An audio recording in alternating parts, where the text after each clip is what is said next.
একটা ছোট ঝগড়ার কারণে বাস স্ট্যান্ডে এত পুলিশ। চলো তাহলে ভিডিওটা না হয় প্রথম থেকে শুরু করি। হ্যালো, নমস্কার, আমি সুজাতা চলে এসেছি ছোট্ট মিনি ব্লগ নিয়ে। তো আজকে কলেজে আসছি কেন বলো তো? কারণ হচ্ছে রেজিস্ট্রেশন হবে। আমরা চাইলে বাইরে থেকে করতে পারতাম, কিন্তু যেহেতু আমাদের পরীক্ষায় একসাথে বসতে হবে পাশাপাশি, এই জন্য কলেজ থেকে করতে যাতে আগে পিছিয়ে কেউ না আসে। এখন আমরা যাচ্ছি রেজিস্ট্রেশন করতে, আসো তোমাদেরও দেখাই। তো এখন আমরা যাচ্ছি অ্যাসেম্বলি রুমে, স্যার বললো যেতে, তো সেখানেই যাচ্ছি। দেখি ওখানে গিয়ে কি হয় না হয়, চলো। আমাদের আজকে প্রথম দিন আর আমরা ফার্স্ট সুযোগ পেলাম উপরে আসার। আর তোদের হ্যাঁ, আর 3 তলায়, আর তোদের হচ্ছে 1 বছর হয়ে গেল না?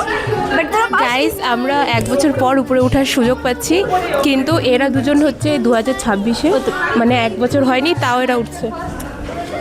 তো গাইস তোমরা আসো, আমি তো সুজাতার ব্লগে আমি আসছি এবার। তো আমি তোমাদেরকে দেখাবো আমাদের কলেজ, আশেপাশটা দেখে নাও। এখন আমরা আছি অ্যাসেম্বলি রুমে, কি হবে না হবে দেখা যাক। এই যে এই দাদাগুলো এসেছিল এবিভিপি থেকে, হয়তো আমার নামটা বলতে একটু মিস্টেক হচ্ছে, তোমরা একটু অ্যাডজাস্ট করে নিও। এইদিকে আমরা কিন্তু মেম্বারশিপও জয়েন করে নিলাম, তারপর এখন আর কোনো কাজ নেই, এখন যাচ্ছি বাড়ি। আর সেই দিনও ছিল কিন্তু প্রচুর গরম। তারপরে আমরা সোজা টোটো নিয়ে বাড়ি যাই। আর এদিকে বাস স্ট্যান্ডে সেদিন সেফ ড্রাইভ সেফ লাইফ নিয়ে হয়তো কোনো প্রোগ্রাম হচ্ছিল, তার জন্য বাস স্ট্যান্ডে এত ভিড় ছিল।